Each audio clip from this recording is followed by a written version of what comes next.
Banyak yang tanya, Boke siapa yang biayain biaya rumah sakit selama Boke perawatan di Hong Kong. Ini jadi gipsku ini bentuknya seperti ini, teman. Jadi selama Boke sakit seperti ini, siapa yang ngurusin Genevieve, yang mindahin kakinya itu kayak gini nih, pakai tangan kayak gini. Kayak gini guys. Komen hal-hal yang tidak baik karena kita tidak tahu kedepannya kehidupan kita bakalan seperti apa. Yang kenapa miring? Miring guys. Assalamualaikum, selamat pagi teman-teman semuanya. Ini jam 9 pagi. Tadi Boke habis selesai sarapan. Alhamdulillah hari ini makan roti selai coklat. Kemudian selesai itu minum obat ya teman-teman ya. Ini obatnya obat peredam nyeri sih sebetulnya. Oke, jadi aku mau menjawab pertanyaan teman-teman semuanya. Banyak yang tanya, banyak yang tanya, Boke siapa yang biayain biaya rumah sakit selama Boke perawatan di Hong Kong? Yaitu majikanku teman-teman. Kemarin aku dapat receipt. Jadi di sini tuh receiptnya itu dia pakainya barcode. Jadi aku nggak tahu harga perawatanku kemarin itu berapa, itu nggak ditampilkan teman-teman. Jadi pakainya barcode. Terus nanti pembayarannya itu lewat 7-Eleven teman-teman. Jadi aku belum tanya majikanku kemarin aku di rumah sakit itu habis berapa. Dan nanti yang bayar majikanku, kemudian nanti majikanku klaim ke asuransi karena di sini setiap kita perpanjang kontrak itu majikanku selalu beli asuransi teman-teman. Itulah pentingnya kalau misalnya pentingnya ya majikan di Hong Kong beli asuransi itu seperti itu, karena yang namanya musibah atau kecelakaan dan segala macam itu kita nggak tahu kapan datangnya ya teman-teman ya. Jadi majikanku selalu beli asuransi. Makanya kalau misalnya Boke sakit kayak misalnya batuk pilek atau mungkin demam atau apapun, itu selalu ke dokter dan nanti receipt-nya itu majikanku kirim ke imigrasi dan nanti dibalikin uangnya. Nah kemudian untuk kecelakaan kasus besar seperti ini pun itu yang penting ada receipt-nya, yang penting maksudnya kecelakaannya dalam keadaan bekerja nanti di reimburse sama pihak asuransi kayak gitu sih teman-teman. Kemudian ada yang tanya juga, Boke tolong videoin proses dari awal gips sampai selesai sampai bisa jalan dan segala macam. Nah karena di rumah sakit Hong Kong itu kita nggak boleh ngevideoin sebetulnya. Jadi pas pada saat proses pemasangan gips aku nggak berani videoin teman-teman. Jadi selama di rumah sakit ya aku cuma bisa videoin diriku sendiri kayak gitu. Nggak boleh kayak ngevideoin orang di depannya atau mungkin ranjang-ranjang yang lain, itu nggak boleh karena di situ sudah tertulis tidak boleh mengambil foto video di di kamar bangsal, itu nggak boleh teman-teman. Nah kemudian kemarin itu aku ganti gips ya. Dan yang pertama itu gipsnya itu gips kayak semacam yang semen itu, terus aku kesakitan pakai itu, jadi diganti sama yang fiberglass seperti ini. Ini berat banget guys. Ini aku kasih lihat dulu teman-teman semuanya.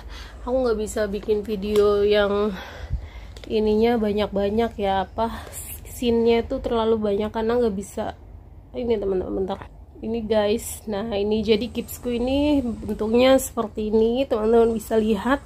Dan ini cara pemasangannya itu dipakein kaos kaki dulu, kayak semacam kaos kaki gitulah, panjang sampai ke paha bagian atas nih teman-teman, sampai ke sini. Makanya ke toilet agak-agak susah sebetulnya. Kemudian setelah dipasangin dipasang kaos kaki gitu, kemudian dipasang lagi ditimpa lagi dengan kayak kapas gitu ya, ditimpa dengan seperti kapas gitu, baru kemudian dikasih ini, dan dia emang keras banget. Ini lebih keras daripada gips sebelumnya.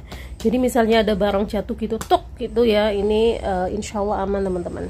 Nah cuma rokasa atau sengsaranya itu kalau misalnya lagi gatal, kalau misalnya habis jalan gitu kan berkeringat ya. Untungnya sekarang lagi musim udah mulai masuk musim dingin, jadi nggak terlalu panas, itu gatel. Dan aku bikin ini teman-teman. Sebenarnya nggak boleh sih, nggak boleh kita garuk, cuma nggak kuat karena nggak bisa tidur teman-teman. kalau nggak digaruk itu nggak bisa tidur. Ini dari gantungan baju yang tipis seperti ini, yang kecil banget. Kemudian di sininya aku kasih plester supaya nggak iritasi. Nah, jadi aku garuk-garuknya tuh pakai ini teman-teman. Jadi dimasukin ke dalam, kemudian ya pokoknya sampai kena ke objek yang gatelnya itu. Ini aku plaster seperti ini supaya nggak iritasi dan nggak luka nantinya kulitnya gitu. Dan ini sangat-sangat membantu sekali. Nah, ini gantungan baju guys, ini aku bikin sendiri tuh. Nah, ini viewnya dari kamarnya Kelly seperti biasa. Tuh ada speedboat, atau itu speedboat mau kemana. Nah, kayak gini teman-teman. Nah, aku mau kasih lihat teman-teman semuanya gimana cara aku jalan ya. Sebenarnya kemarin udah sih, cuma kayak kemarin kan cuma di bagian kamar aja. Aku mau kasih lihat teman-teman gimana cara aku mindahin gips yang sangat berat sekali ini. Ini berat banget loh guys. Dan kakiku bagian telapaknya itu kalau misalnya terlalu berdiri terlalu lama itu nanti bakalan hitam. Dia menghitam kayak membeku gitu loh, kayak nggak ada darahnya gitu. Jadi aku agak sedikit takut sebetulnya kalau berdiri terlalu lama teman-teman. Oke, aku kasih lihat ya, bentar. Tuh viewnya, aku kasih lihat viewnya dulu. Masya Allah, tabarakallah. Tuh di bawah juga. Tuh cantik banget kan.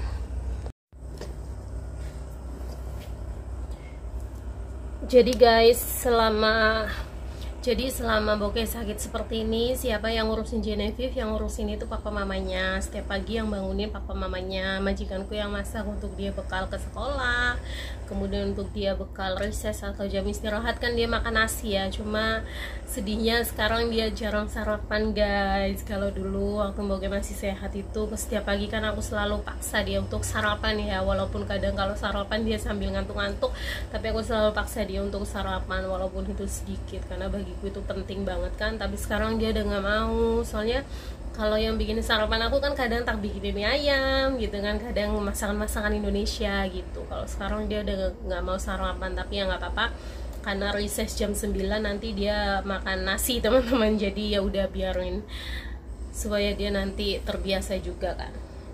Ini aku mau kasih, oh ya untuk sekolah sama pulang sekolah dia sekarang berangkat sendiri. Kemudian pulang sekolah kebanyakan sih dijemput sama majikanku, karena beberapa bulan terakhir memang majikanku banyak waktu, jadi bisa antar jemput Genevieve. Kemudian untuk les dan segala macam juga papa mamanya teman-teman. Jadi sebelum aku sakit pun waktu itu beberapa bulan yang lalu yang antar les itu papa mamanya. Aku sekarang jarang antar les, dan ya memang sudah kuasa Allah ya teman-teman ya. Di saat aku seperti ini memang majikanku lagi ada waktu senggang gitu sih. Ini lagi ke pasar, Ronita lagi ke pasar, nanti beliin aku makanan. Oke, aku mau kasih lihat ke teman-teman semuanya gimana caranya aku turun dan jalan. Oke. Ini aku celananya sampai aku sobek, soalnya gak bisa masuk. Gipsnya kalau terlalu ketat kemudian nggak ada angin itu nanti dia basah dan berkeringat, nanti akhirnya gatel teman-teman. Nah, ini aku kasih lihat ya, kamarnya Kelly berantakan, nggak ada waktu untuk beresin guys. Nah, ini biasanya aku mindahin kakinya itu kayak gini nih, pakai tangan kayak gini teman-teman. Nah, setelah itu baru ini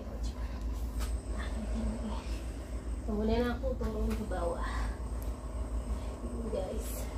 Nah, kaki yang sehat ini aku pakein sendal. Nah, kayak gini teman-teman, kelihatan? Bentar. Kelihatan nggak? Bentar. Kayak gini. Kemudian ya udah jalan, kadang sampai ke toilet, sampai ke dapur bikin makanan. Kalau misalnya majikanku sibuk nggak di rumah ya aku bikin makanan sendiri gitu. Kayak gini teman-teman. Bagian sini kelihatan nggak? Takutnya kelihatan pahaku. Kayak gini.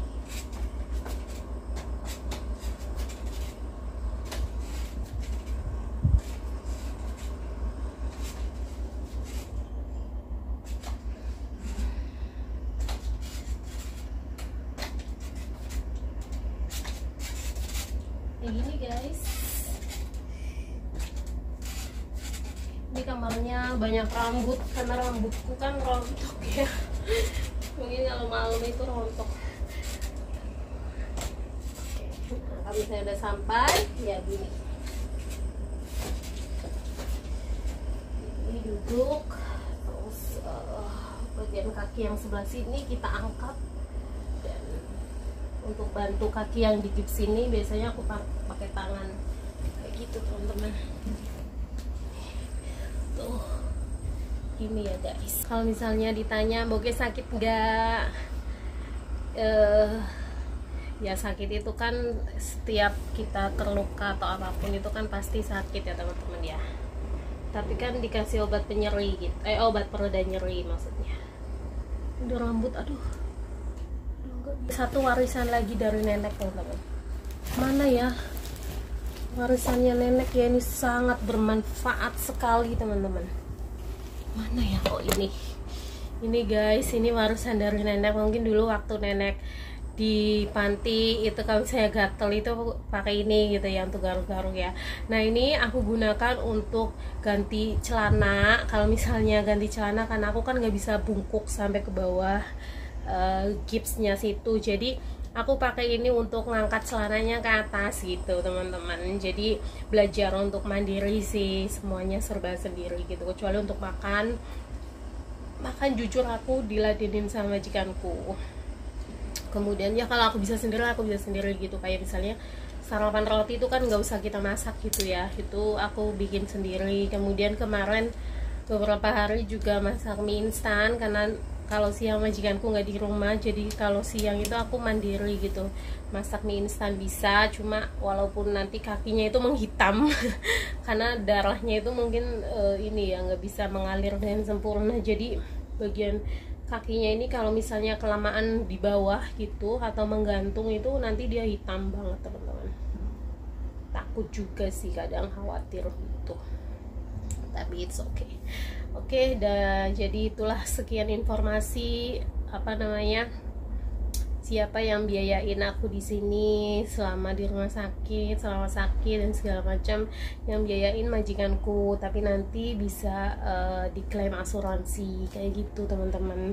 Ada kadang majikan yang mereka tuh nggak mau beli asuransi pada saat nambah kontrak gitu ya sama mbaknya itu. Aduh, aku kadang sampai mikir kenapa ya mereka nggak mau beli asuransi. Kalau nggak salah beli asuransi untuk kita itu berapa ya, 10.000 Hongkong dolar ya, atau sekitaran 20 juta ya kalau nggak salah teman-teman.